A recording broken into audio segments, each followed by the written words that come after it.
Señoritas jóvenes, buen día. Licenciado, buen día.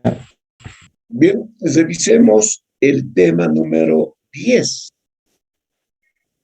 el capítulo correspondiente a sociedades anónimas.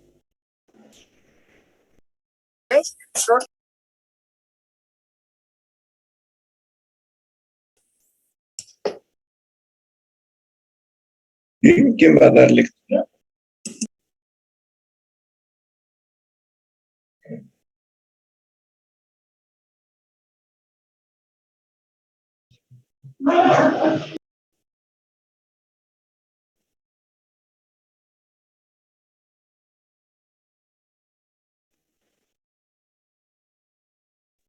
¿Nadie?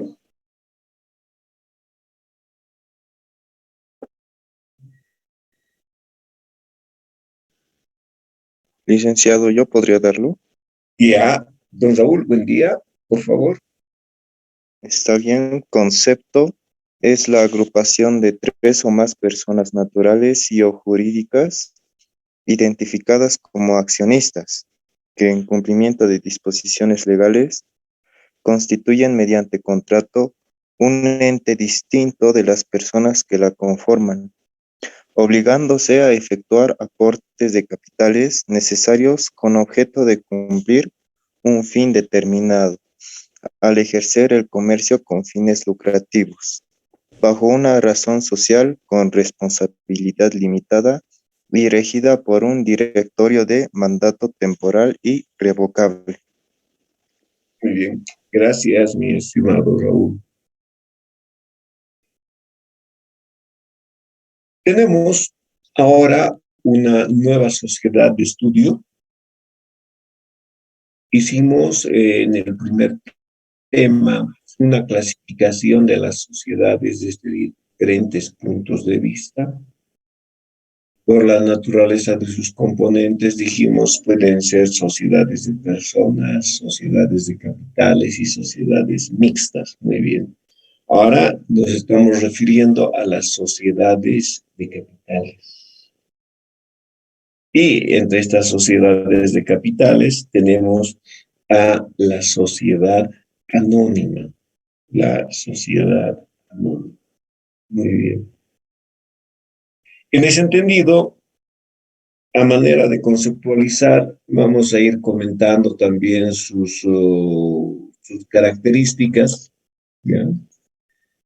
Y para empezar, se habla de tres o más. Ya no es como los casos anteriores de dos o más, se habla de tres o más personas naturales y o jurídicas. Piensa acá y lo siguiente.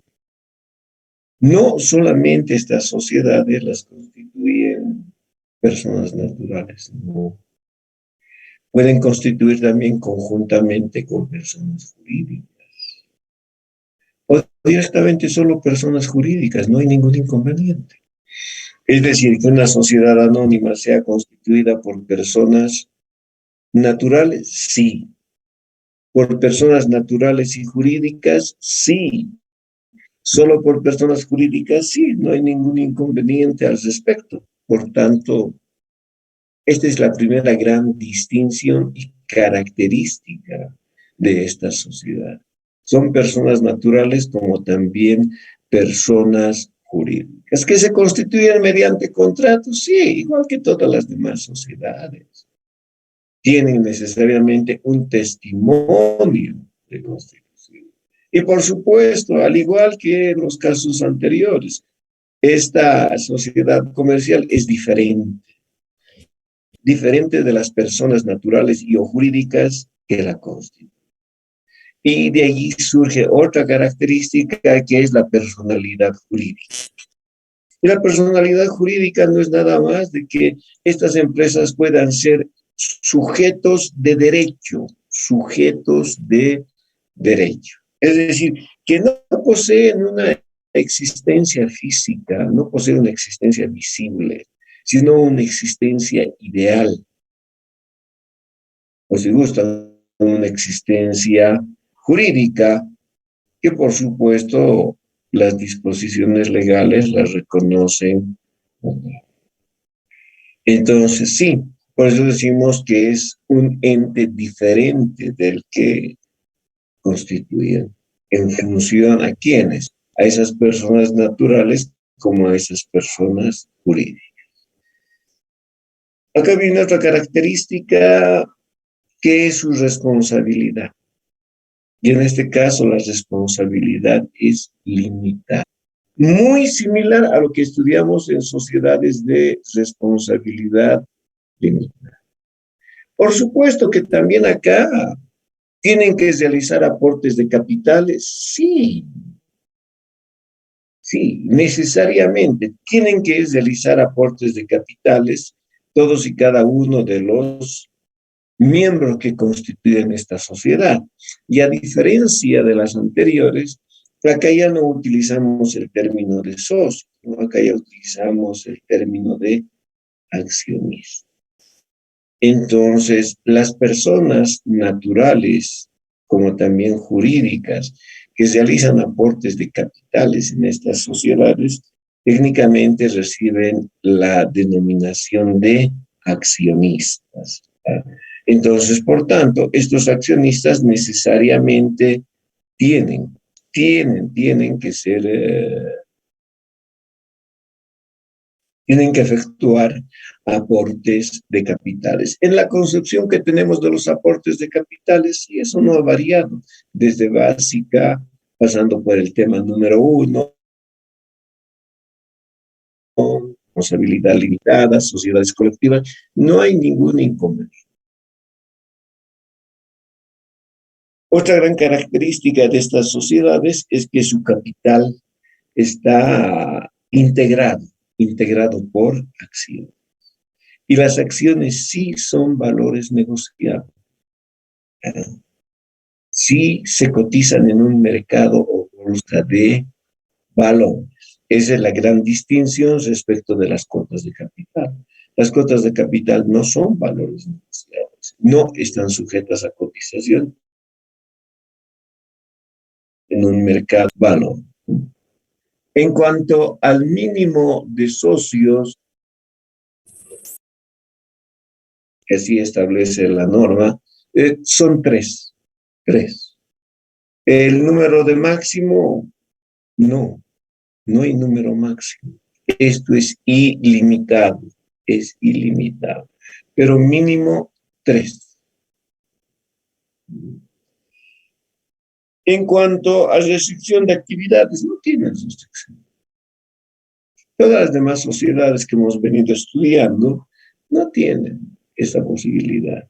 Estas son las únicas que no cumplen con el requisito de las restricciones. Eso quiere decir que pueden ejercitar actividades inherentes a lo que representa la intermediación financiera, es decir, bancos. Al caso de las compañías aseguradoras, sí, y cualquier otra actividad que está predestinada solo y únicamente a las sociedades.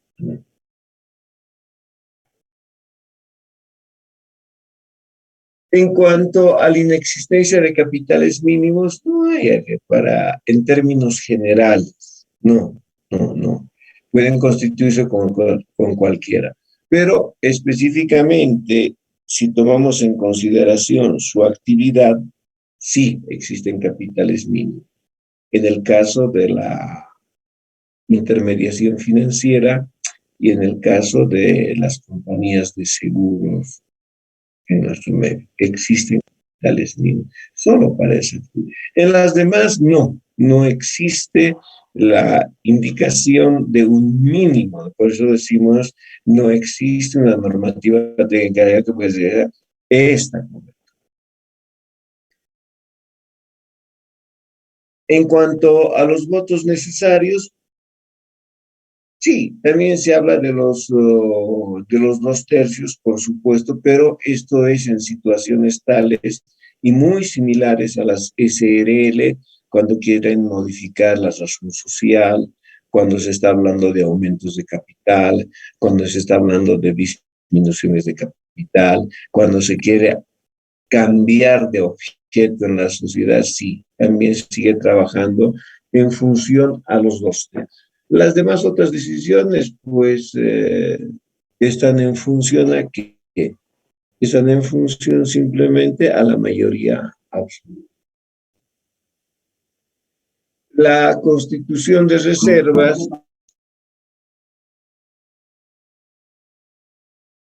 si alguien está preguntando.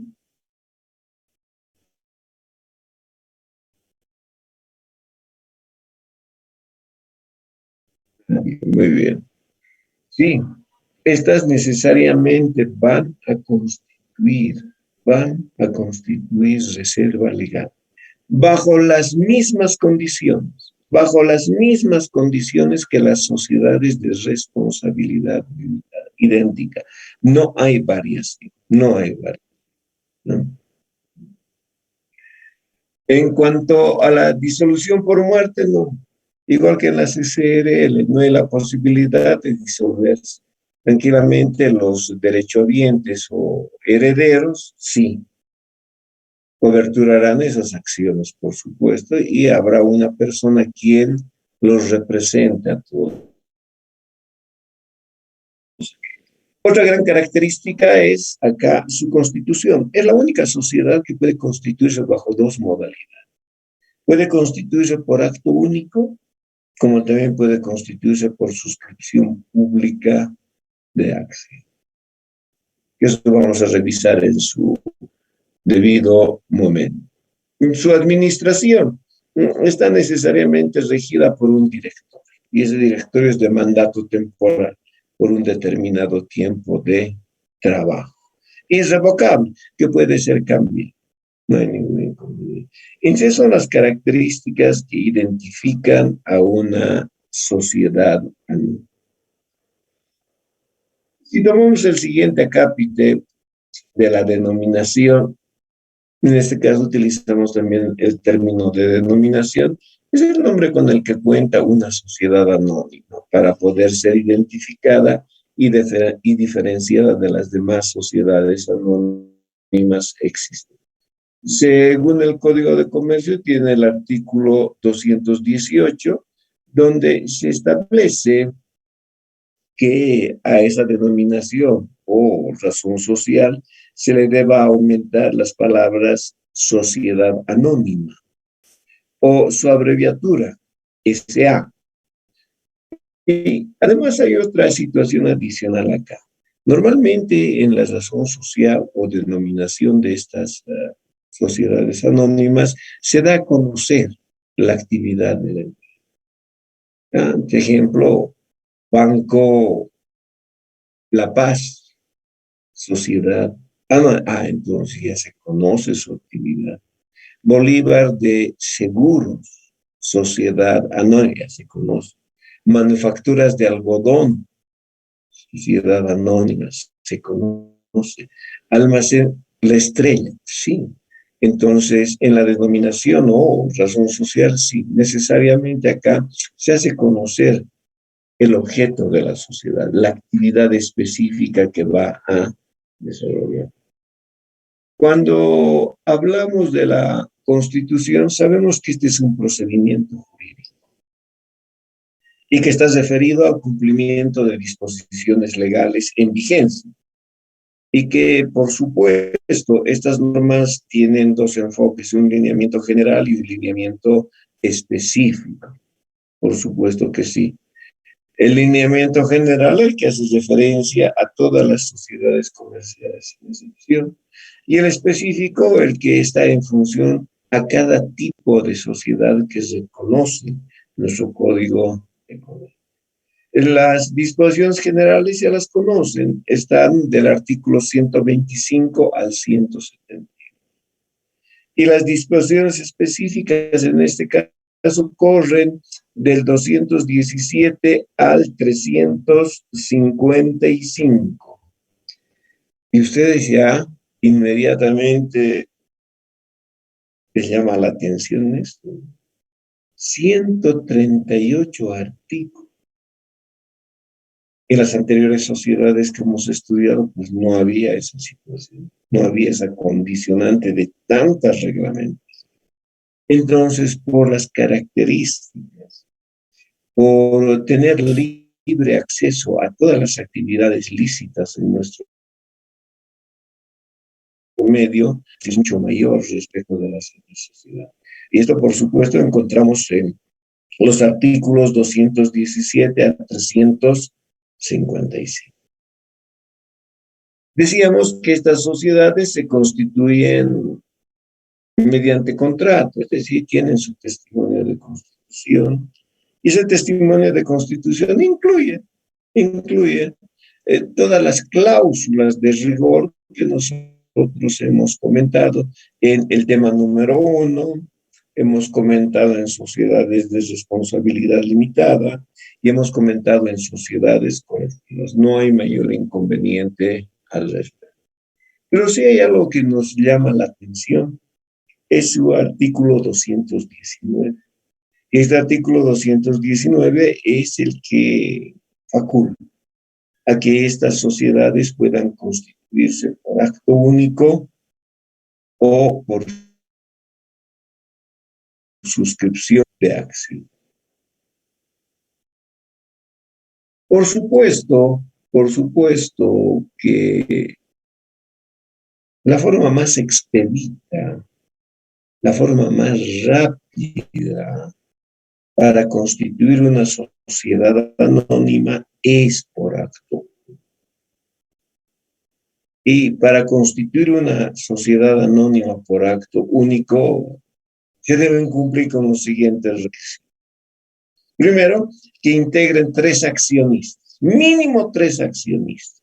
Podrán ser 4, 5, 7, 10, 20, no interesa, pero mínimo deben ser 3 accionistas. Ahora, del monto de su capital, ¿ya?, cualquiera sea la cuantía, del monto de su capital, como mínimo debe estar suscrito el 50%, como mínimo el 50%. Y del monto de su capital suscrito, necesariamente un 25% que sea. Entonces, y desde luego que se hayan aprobado los estatutos de la sociedad. Veamos. Primero, 3 accionistas, como mínimo. Segundo, que del 100% de su capital autorizado, mínimamente, el 50% inscrito. Y de ese capital suscrito, mínimamente el 25% pagar. ¿Y en qué momento? En el momento de su constitución. Imagínense si la empresa tiene un capital autorizado de 1.000.000. Entonces, ¿qué implica? Que de ese 1.000.000 mínimamente 500.000 bolivianos se haya suscrito. mínimo, suscrito que sí compromete. Y de esos 500.000 bolivianos, mínimamente el 25% se haya efectivizado, o si gustan, se haya cobertura. Bien, acá ustedes de manera más directa, capital autorizado equivalente al 100%, capital suscrito equivalente al 50% autorizado mínimo, capital pagado 25% del capital suscrito mínimo, por lo que acabo de decir. Por tanto, una sociedad anónima, desde ese punto de vista, constituirse por acto único, pues es la forma más expedita. Pero sin embargo, tiene la posibilidad de que una sociedad anónima pueda constituirse por suscripción pública de acciones. ¿Qué implica y cuándo se da este caso? Implica que se va a realizar una suscripción pública de acciones cuando los accionistas fundadores, los que están dando origen a la sociedad anónima, no cuentan con los recursos necesarios. Entonces requieren una mayor cantidad. ¿Y cómo pueden conseguir esos recursos? Invitando a personas naturales, invitando a personas jurídicas para que puedan incorporarse como accionistas a dichas sociedades. Entonces, ahí está la esencia de esto. Cuando no se tiene la cuantía de una actividad, entonces se ve por conveniente invitar a personas naturales como también invitar a personas jurídicas, para que de esa manera, con el concurso de estos accionistas, se pueda alcanzar las expectativas en cuanto al capital requerido para una determinada actividad. Esta forma de constitución, por supuesto, está tipificada en el artículo 222 y hace referencia a que se debe preparar y, por supuesto, cumplir, ¿no? Preparar un programa de fundación. Y ese programa de fundación debe estar suscrito, por supuesto, por los socios o accionistas que inicialmente están dando origen a esta sociedad anónima y están buscando encontrar accionistas adicionales. Este programa de constitución, ¿ya?, debe incluir en primera instancia información personal de estos accionistas fundadores, es decir, la información que tenemos en la cédula de identidad, nombres y apellidos completos, fecha de nacimiento, lugar de nacimiento, número de cédula de identidad, profesión, dirección, sí, o el domicilio, por supuesto. Entonces tiene que estar esa información. La clase y valor de las acciones. Esto es muy similar a las cuotas de capital, que deben tener un valor equivalente a boliviano 100, pero ya sabemos que el Código de Comercio no está en función a boliviano 100, está en función a pesos. Boliviano 100, por analogía, decimos que debe ser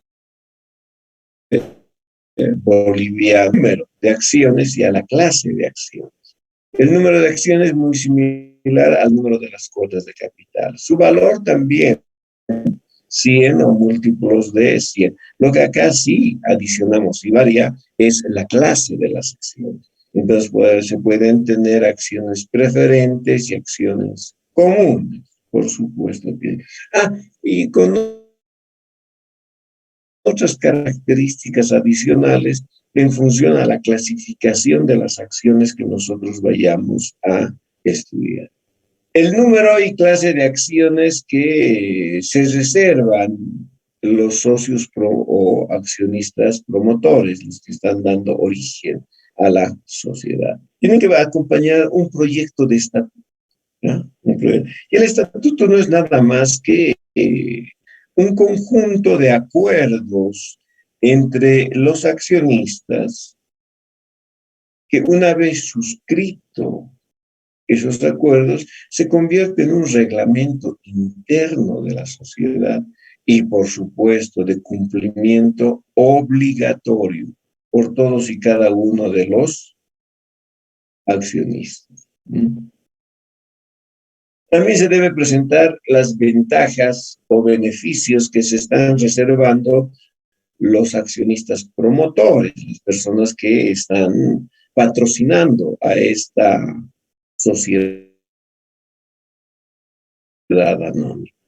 Deben hacer conocer el plazo de suscripción, que no debe exceder de los 6 meses, no debe exceder los 6. Lo que nosotros habíamos visto en las sociedades colectivas como los compromisos, ¿no? Aquí estamos hablando en vez de compromiso de la suscripción, porque acá obligadamente se tiene que suscribir un contrato de suscripción para efectivizar el valor de las acciones que se vaya a adjudicar el accionista. Y este compromiso de efectivización de acciones no va a ser mayor a 6 meses. Se requiere también presentar un contrato entre un banco, cualquiera que sea, pero que pertenezca al sistema, y los promotores, que ese banco se convertirá en fiduciario de los aportes de capital, sean en efectivo como también en especie y o valores negociables. Sí. Entonces, de esa manera es que se va a constituir una sociedad anónima por suscripción pública de acción. Si tomamos los artículos 223 a 229, sí, por supuesto. Y el artículo 230 son las atribuciones de la Junta General Constitutiva. ¿Qué quiere decir esto? Una vez que estas personas identificadas como accionistas alcanzan el objetivo, entonces sí, se debe convocar a través de estos accionistas promotores o accionistas fundadores a necesariamente una junta general constitutiva. Normalmente hemos venido hablando nosotros de asamblea general, ¿no? Ordinaria, asamblea general, extraordinaria. Nunca el término que normalmente se aplica es junta general ordinaria, junta general extraordinaria. Y esa junta, pues, es una junta constitutiva. ¿Qué quiere decir eso? Que a través de esa junta se va a constituir la sociedad. Ahí es donde realmente se constituye la sociedad. ¿Y cuáles son las atribuciones de esta junta? Y ustedes pueden apreciar acá eso. Primero, comprobar la existencia de los depósitos de efectivo en el banco del sistema que hemos comentado hace unos instantes. Aprobar el valor de los bienes que fueron aportados, ¿no? Que pueden aportar en especie, pueden hacer aportes en edificios, terrenos, movilidades, equipos de comunicación, muebles. Entonces, sí, esta junta tiene la posibilidad, tiene esa atribución de validar, por supuesto, el importe correspondiente a estos aportes en especie. Pueden aprobar o rechazar también todas las labores desarrolladas por los accionistas promotores, por supuesto. Pueden aprobar o modificar las ventajas que se han reservado los accionistas promotores o fundadores. Tienen el derecho de analizar de revisar, modificar y aprobar los estatutos de la sociedad. Designan al primer directorio oficial, el primer directorio oficial. ¿Quién va a tener a cargo, por supuesto, la constitución como tal de esta sociedad? Tiene la posibilidad de designar síndicos, ¿sí? Designar a las personas que van a suscribir necesariamente la suscripción, perdón por la ironía, pero es así, van a designar personas que puedan suscribir, que puedan firmar, ¿Qué cosa van a firmar? Las suscripciones que realicen los accionistas. ¿Para qué? Para dar validez a estos documentos. Y, por supuesto, resolver cualquier situación que en ese momento se haya presentado a la sociedad. Y de esa manera, pues, se constituye una sociedad por suscripción pública de acción. Ustedes ya revisaron esto en derecho comercial, por tanto, tienen el conocimiento de esto. Preguntas.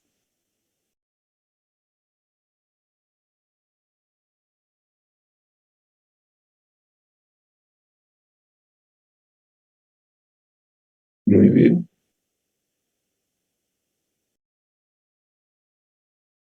Revisemos la parte de los derechos, obligaciones y prohibiciones de los accionistas, que no tienen grandes diferencias, respecto de lo que habíamos estudiado en las sociedades de responsabilidad limitada y las sociedades colectivas. Don Raúl, ¿nos colabora en esto? Está bien, licenciado. Los derechos, obligaciones y prohibiciones de los socios deben estar descritos en forma clara en contrato, testimonio de constitución, puesto que tal documento se convierte en reglamento interno de la sociedad. Cobran vigencia desde la fecha fijada en contrato y comienzan desde la fecha fijada en el contrato de la sociedad. Derechos. Son un conjunto de facultades y o beneficios que por ley y por contrato testimonio corresponden o favorecen a un accionista y está en condiciones de exigir a los demás inversionistas su cumplimiento. Sin ser limitativos, seguidamente se presentan exigir se precautela la integridad de sus aportes de capital a los administradores o representantes de la sociedad. Participar prioritariamente en los aumentos de capital si es su decisión. Intervenir en las juntas ordinarias y extraordinarias con derecho a voz y voto en función al número y clase de acciones que posea. Formar parte de los órganos electivos de administración y fiscalización interna. Participar de las utilidades de acuerdo al número y clase de acciones que posean. Examinar documentación inherente a la sociedad en las fechas estipuladas en estatutos. Gozar de la preferencia para la suscripción de nuevas acciones. Impugnar resoluciones de las juntas generales y del directorio de acuerdo a disposiciones legales. Negociar libremente sus acciones, siempre y cuando el testimonio de constitución no imponga condiciones a las acciones nominativas, que en ningún caso signifiquen una limitación. Dichas condiciones deben constar en el título acción. Efectuar labores de representación de la sociedad. Integrar comisiones o comités para desarrollar actividades específicas. Impugnar resoluciones de la sociedad cuando corresponda. Otorgar poderes a los representantes de la sociedad. Recibir poderes en calidad de representante de la sociedad. No ser excluido de la sociedad sin causal justificado. Supervisar actos de los administradores o representantes de la sociedad. Disponer de los fondos comunes en beneficio de la sociedad cuando corresponda. acceder a la información financiera, jurídica, administrativa y cualquier otra de la sociedad en fechas preestablecidas. Participar de las utilidades según la forma estipulada en contrato testimonio. Obligaciones.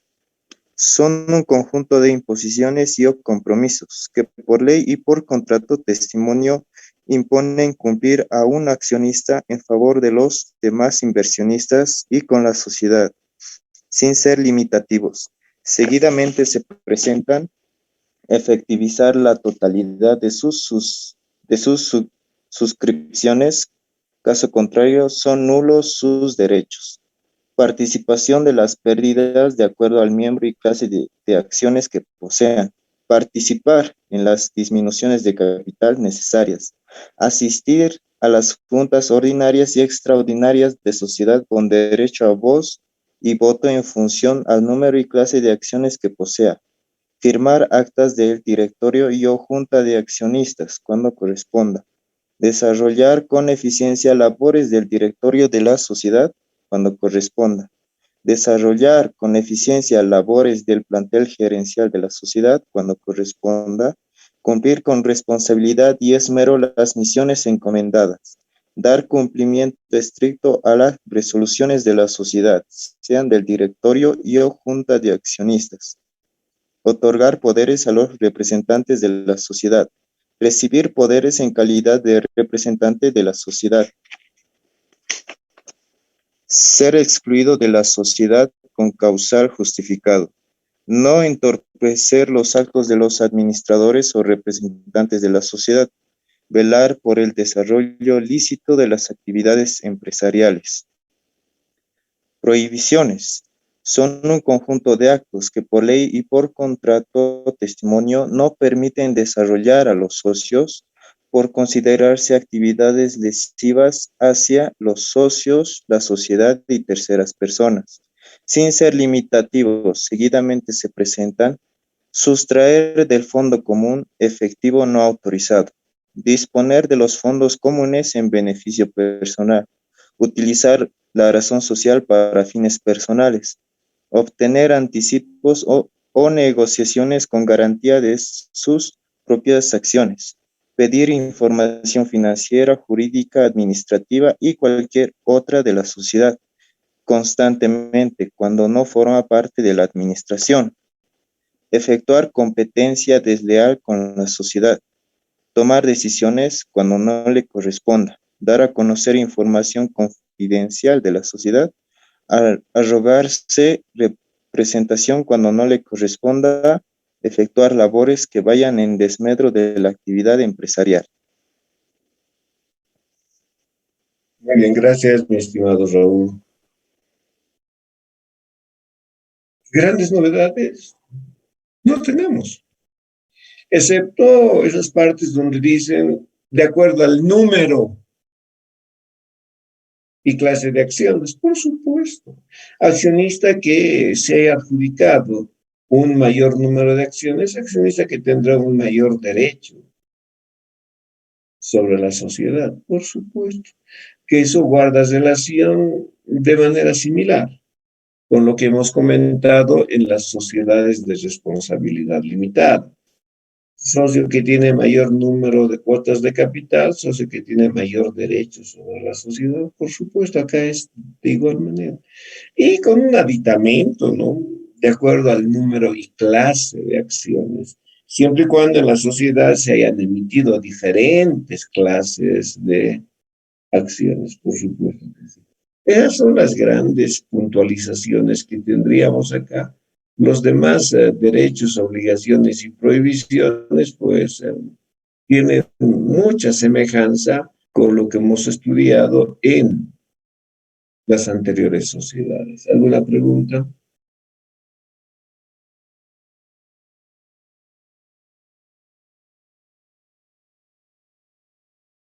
Muy bien. Sigamos con la administración, mi estimado Raúl. Está bien, licenciado. Administración. La administración estudia a las organizaciones a través del proceso de planificar, organizar dirigir y controlar la adecuada utilización de sus recursos humanos, financieros, materiales, tecnológicos, etc. En las actividades que desarrolla con la finalidad de alcanzar los objetivos propuestos de manera eficiente y eficaz. Por tanto, el citado proceso en estas sociedades estará a cargo de los socios por el derecho que les asiste, pudiendo recaer tal responsabilidad en un grupo de socios o en un solo socio, como también puede ser conferida a terceras personas, decisión que deberá constar en testimonio de constitución, siendo la administración un mandato temporal y revocable. Dicho proceso requiere del diseño, presentación, aprobación, implantación y seguimiento de políticas gerenciales mediante herramientas tales como la administración estudia a las organizaciones a través del proceso de planificar, organizar, dirigir y controlar la... esta parte, licenciado, ¿no repite? Ya, sigamos, por favor. Um, Está bien. Dicho proceso requiere del diseño, presentación, aprobación, implantación y seguimiento de políticas gerenciales mediante herramientas tales como manual de organización, manual de dirección, manual de descripción de cargos, manual de funciones, manual de personal, manual de auditoría interna, manuales de contabilidad, reglamentos. Manuales de contabilidad son documentos contables que guían la acción y o acciones del personal involucrado en el área de contabilidad y finanzas. Estos manuales describen en forma secuencial y detallada cada una de las tareas, acciones y registros que involucran el diseño de un sistema de contabilidad a ser utilizado por una empresa para generar información financiera. Los manuales de contabilidad emergen como consecuencia del diseño, presentación, aprobación, implantación y seguimiento de un sistema de contabilidad que esté acorde al giro específico de las actividades, al volumen de las operaciones y alcance territorial de una empresa. Estos manuales deberán tomar en consideración normas de contabilidad vigentes, normas jurídicas a ser reconocidas contablemente, actividad específica que desarrolla una empresa. Para mejor estudio, estos documentos contables se clasifican en Manual de Políticas Contables, Manual de Procedimientos Contables, Manual de Cuentas. Manual de Políticas Contables. Son guías de contabilidad que describen de forma clara y pormenorizada todas y cada una de las políticas contables a ser aplicadas en el sistema de contabilidad de una empresa, al registrar las transacciones realizadas. Las políticas contables deben ser organizadas, enunciadas y detalladas según la clasificación de los estados financieros. Políticas contables son principios, bases, acuerdos, reglas y procedimientos específicos adoptados por una empresa en la preparación y presentación de información financiera estructurada en sus estados financieros. Manual de procedimientos contables. Son guías de contabilidad que describen en forma clara y pormenorizada bajo la condicionante responsabilidad, acción, todos y cada uno de los procedimientos a ser aplicados en el sistema de contabilidad de, de una empresa al registrar las transacciones realizadas. Una relación posible del contenido de este documento contable es estructura orgánica, actividad específica, asientos tipo aplicados para determinados procedimientos contables, normas a ser aplicadas para cada uno de los procedimientos contables preestablecidos. Manual de cuentas. Son guías de contabilidad que describen de forma clara y pormenorizada la naturaleza, teoría de las cuentas partidas que apropia o apropiará una empresa en el desarrollo de sus actividades, considerando división del trabajo contable y recursos humanos, formación académica y experiencia del personal de contabilidad, considerando la división del trabajo y recursos humanos. Cuanto mayor sea el alcance del manual de cuentas, mayor será la probabilidad que la información financiera producida por el sistema de contabilidad cumpla con requerimientos técnicos. Mayor información en el libro Temas de Contabilidad Básica, tema número 5, Manuales de Contabilidad. Organigrama, diagramas de organización, gráficos de jerarquía. Es la representación gráfica de la estructura de una empresa o institución, en la cual se muestran las relaciones entre sus diferentes partes y la función de cada una de ellas, así como de las personas que trabajan en las mismas. La unidad de auditoría interna, UAI, en un organigrama debe presentarse debajo de la instancia máxima de decisión, puesto que sus informes les remite a esta instancia. Muy bien, gracias, mi estimado Raúl. No hay variante en esto, ¿no? Porque la concepción de lo que es un manual de contabilidad, un manual de cuentas, un manual de políticas contables, no está diseñado para una SRL, para una colectiva o una no. No, no, no. Son de lineamiento generalista. Ah, que por supuesto, en las partes correspondientes hagamos la distinción, por ejemplo, en un manual de cuentas lo relacionado con las partidas contables para presentar lo que es el capital autorizado, el capital suscrito, el capital pagado. Sí, tenemos las variaciones ahí, pero después todo lo demás, el activo, pasivo, costos, gastos, ingresos, trabaja bajo la misma condición. No hay mayor inconveniente al respecto. Y si seguimos dando lectura a esto, pues, tiene alguna que otra diferencia, pero es muy similar a lo que hemos estudiado,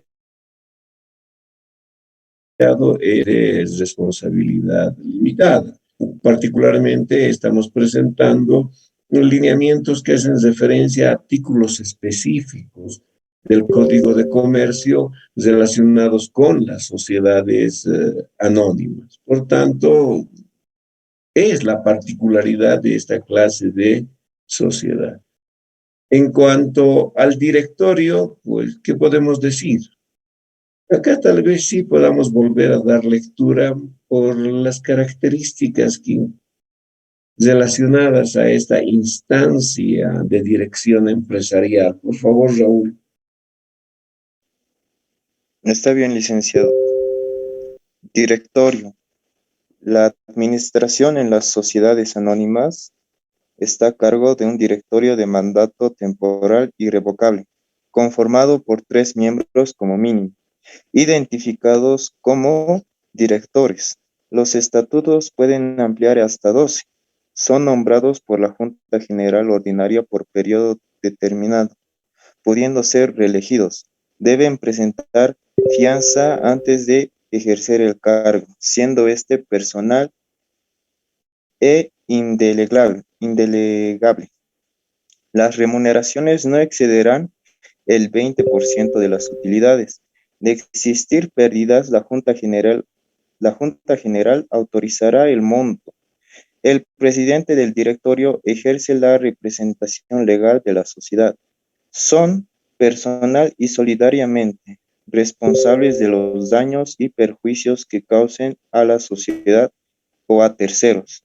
El directorio es el más alto nivel jerárquico de una empresa, que representa el nexo entre la Junta General de Accionistas y la empresa, teniendo por finalidad dar cumplimiento a las decisiones emanadas de las juntas de inversionistas.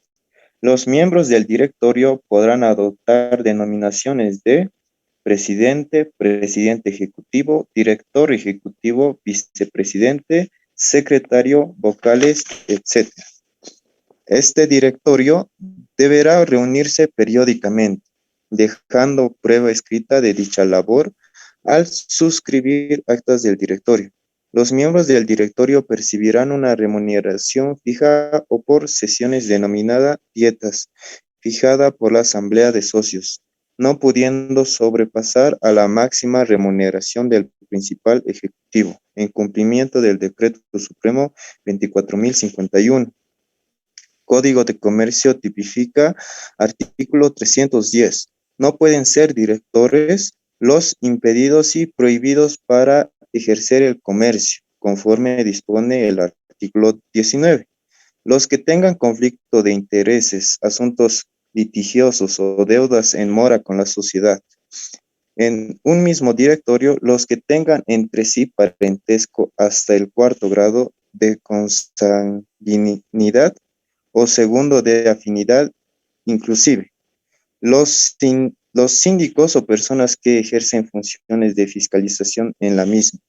Los funcionarios públicos de competencia y jurisdicción en asuntos que se relacionen con el objeto de la sociedad, hasta 2 años después del cese de sus funciones.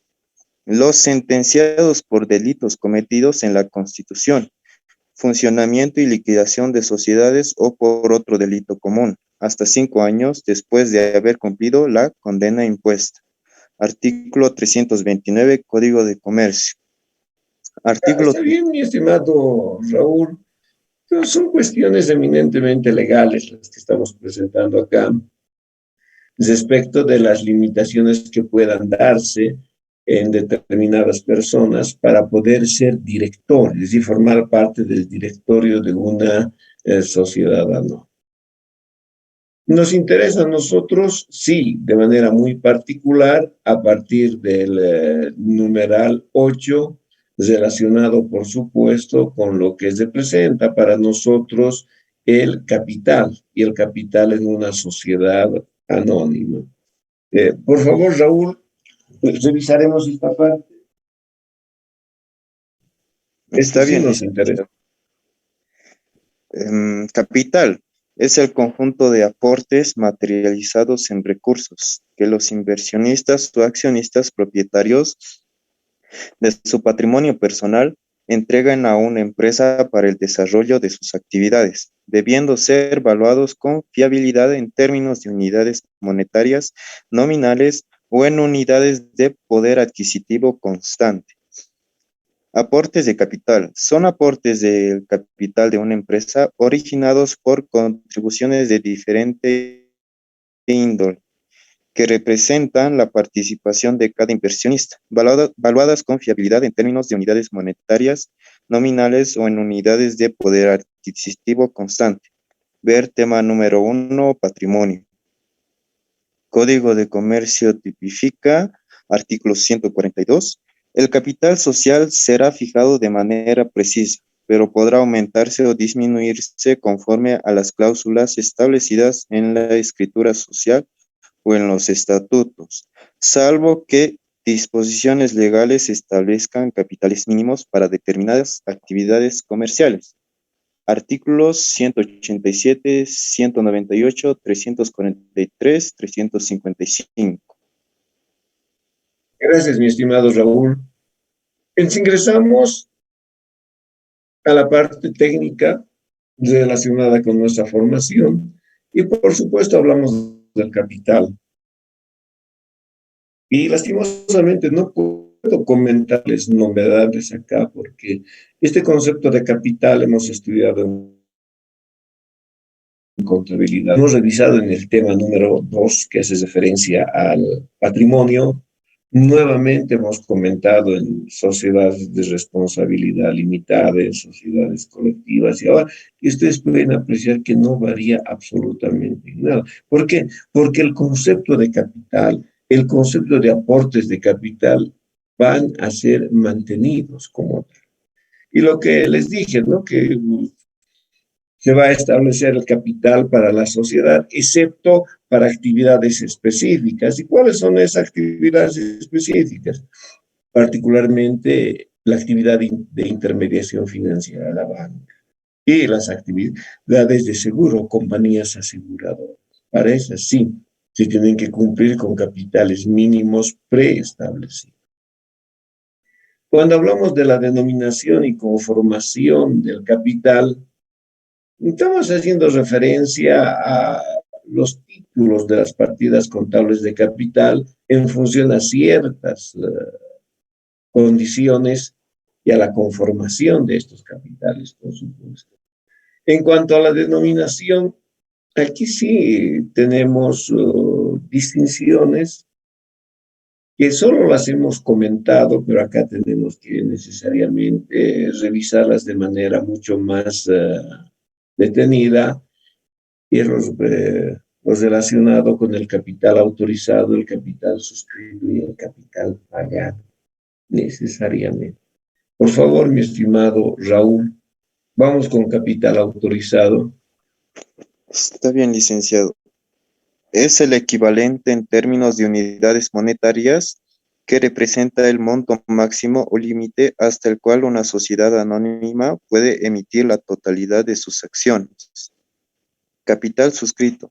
Es el equivalente en términos de unidades monetarias que representa el monto o importe que formalmente, contrato de suscripción, tiene comprometido los accionistas con una sociedad anónima.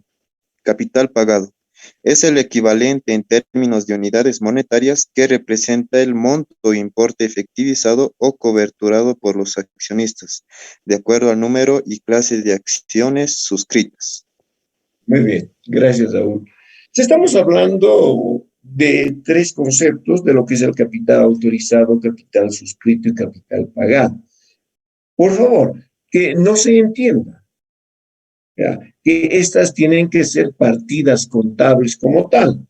Pueden ser partidas contables, es decir, cuentas, pueden ser cuentas, o podemos manejar simplemente a nivel de concepto al momento de preparar y presentar estados financieros.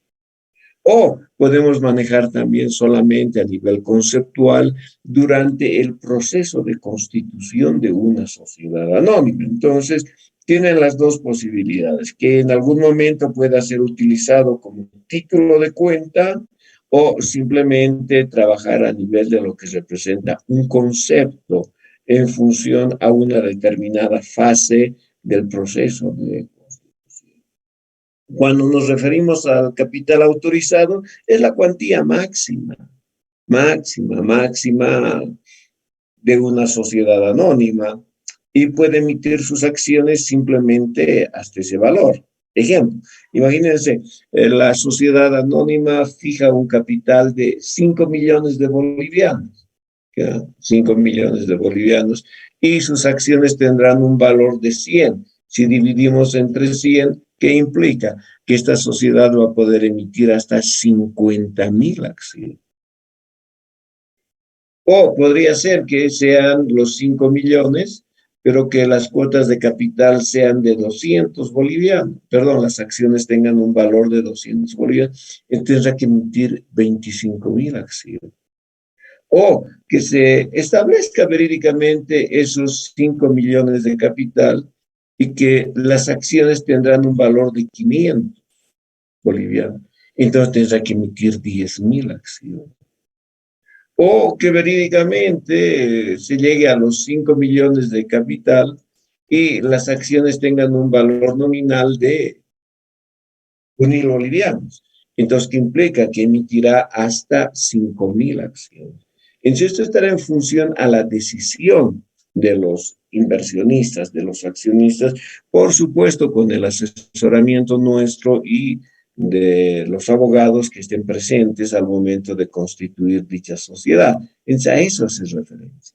Imagínense, 5 millones de capital en la sociedad y cada acción va a tener un valor de 1.000 bolivianos, entonces solo se va a poder emitir hasta 5.000 acciones.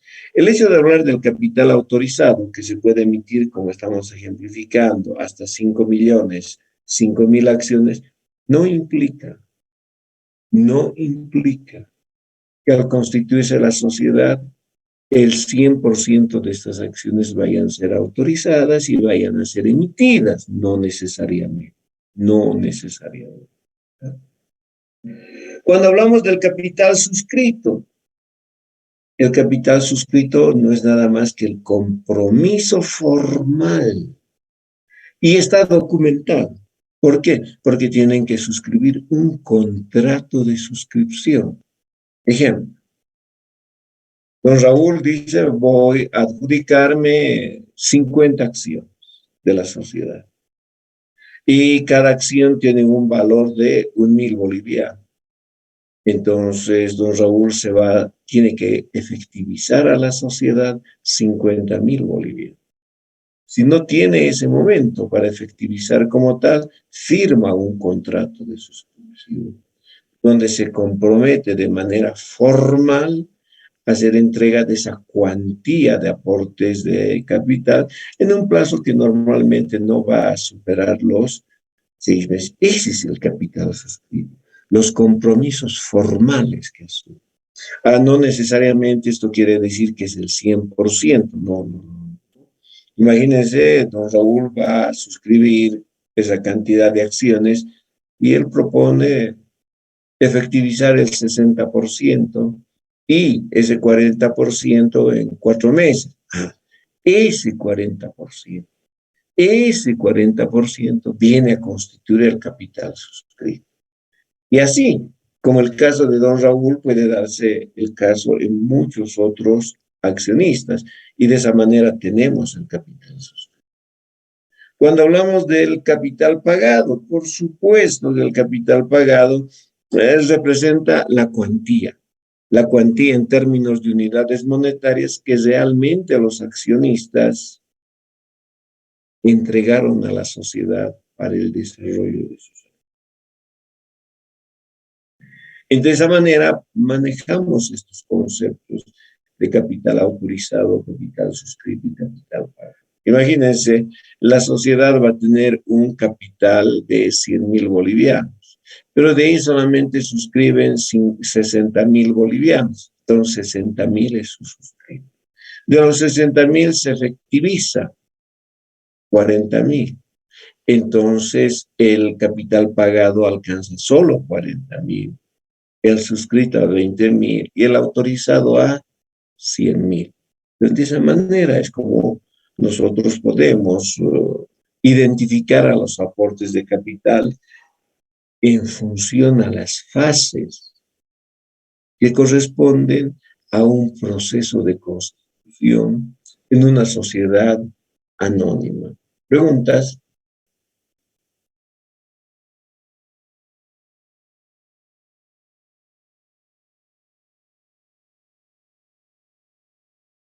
¿Estamos bien? Ya, asumo que sí. Entonces, ahora sí comentaremos sobre lo que nos interesa también y de sobremanera, el concepto de acción. Don Raúl, por favor. Está bien, licenciado. Son valores negociables que representan las partes o fracciones de igual valor, en que se divide el capital de una sociedad anónima, confiriendo cada una de estas a sus poseedores derechos y obligaciones de acuerdo al número y clase que posean. Código de Comercio tipifica artículo 238. El capital social está dividido en acciones de igual valor. Tienen un valor nominal de 100 pesos bolivianos o múltiplos de 100. Artículo 241. Las acciones son indivisibles con relación a la sociedad. En caso de existir varios copropietarios, la sociedad solo reconoce un representante común para ejercer los derechos y cumplir las obligaciones sociales, el cual será nombrado por aquellos o por el juez existiendo desacuerdo. Artículo Ya, mi 240. estimado Raúl, muchísimas gracias. Tenemos problemas en cuanto a la conectividad. Ustedes han podido ir a don Raúl y por supuesto, gran parte del concepto es similar a las cuotas de capital. Entonces, ¿dónde está la diferencia? La diferencia está en que las acciones son valores negociables. Estas acciones deben ser transferidas en un mercado de valores o en una bolsa de valores, porque están sujetas a cotización con las acciones. Que se presentan las partes y fracciones de igual valor en que se divide el capital de una sociedad anónima, sí, idéntico al de una SRL, ¿ya?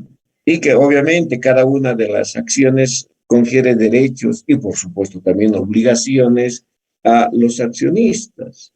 Y esto estará en función al número y clase de acciones que posean, desde luego. Sí, sí, no hay variante ahí.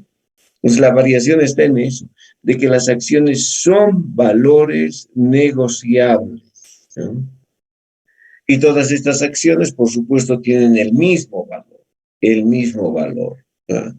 Lo que nosotros técnicamente conocemos como valor nominal. ¿Qué quiere decir esto? Que ese valor tiene que estar inserto en la acción, ¿ya? Tiene que estar inserto en la acción. No hay otra posibilidad, obligadamente. A las cuotas de capital nunca las hemos visto, pero a las acciones sí. Existe la acción como tal y el valor de la acción tiene que estar incorporado ahí. Ese es su valor nominal. Y ese valor nominal debe estar expresado en cantidades y en términos de unidades monetarias, como también de manera literal, sí. Algo que no hemos demostrado en las sociedades anónimas porque las cuotas de capital son inmateriales, ¿no? No las podemos ver, no las podemos tocar, no las podemos palpar, no, pero las acciones sí, sí, existen como tal, ¿no? Muy bien. Aquí tienen otra reglamentación, es que las acciones son indivisibles. ¿Qué implica? Que se posee una acción completa o no se la posee. Así de sencillo. Imagínense que la acción tenga un valor de 100 bolivianos y se haya pagado la mitad, 50 bolivianos. No, no hay esa posibilidad de decir que yo ya tengo el 50. No, es indivisible. Se posee una acción por completo o no hay otra situación. ¿Y eso qué implica?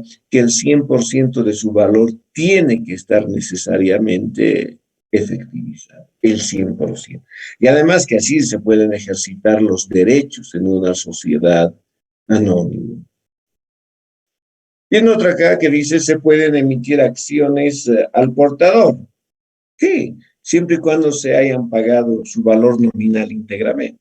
Si la acción tiene un valor de 100 bolivianos y don Raúl paga los 100 bolivianos a la sociedad y pide que sea una acción al portador, entonces no hay ningún inconveniente, le que hacer.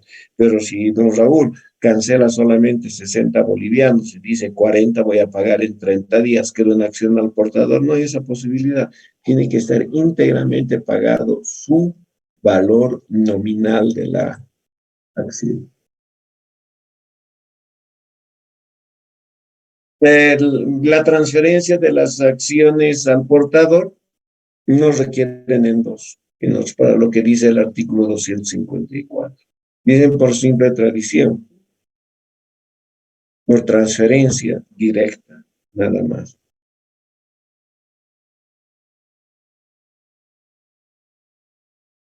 Los requisitos o las características, no hay mayor inconveniente de aquello. Es decir, cuando hablamos de los requisitos de una acción, estamos viendo de la información que debe incluirse en una acción. Cuando decimos requisitos de un cheque, necesitamos el valor en términos monetarios, literal, numeral, el beneficiario, la fecha, esos son los requisitos. Igual, una acción necesariamente requiere que se incorpore esa clase de información. Y hablamos de la razón social, ya hablamos de la denominación, no hablamos el nombre de los accionistas, siempre y cuando la acción sea nominativa a la orden de una determinada persona. ¿Ya? El lugar y fecha de constitución, como pueden apreciar ustedes, la fecha de inscripción en el registro de comercio, el monto del capital autorizado, el valor nominal de las acciones o de la acción en particular, la serie y clase a la que correspondan. Esta partecita, serie y clase. Si la sociedad anónima va a emitir, nos inventaremos 900 acciones, ¿ya? 900 acciones. No implica que las 900 las vaya a emitir de manera inmediata, las emite por partes. Digamos, establezca 3 grupos de a 300 acciones. A eso técnicamente se conoce como series. La primera serie, segunda serie, tercera serie, o serie A, serie B, serie C. No hay mayor inconveniente al respecto. A eso se referencia las series. La clase de las acciones, que puedan ser preferentes, que puedan ser comunes, por supuesto. Esto va a generar características y, además de las características, va a generar las diferencias entre una acción preferente con una acción común, entre una acción preferente acumulativa con una acción preferente participante. El lugar y fecha de emisión y la firma de las personas autorizadas para tales.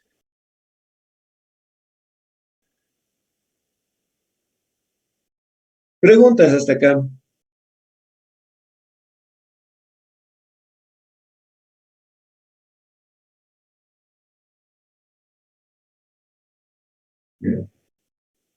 Dejaremos esto del valor de una acción y la clasificación de las acciones para nuestra sesión de mañana. Nuestra sesión de mañana.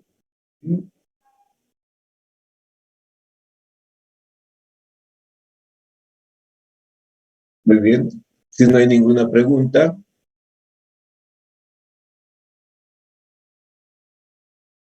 ya nos encontraremos mañana a horas 10:30. Señoritas jóvenes, hasta el día de mañana. Y los que gustan, pues repetiría esta tarde a horas 17.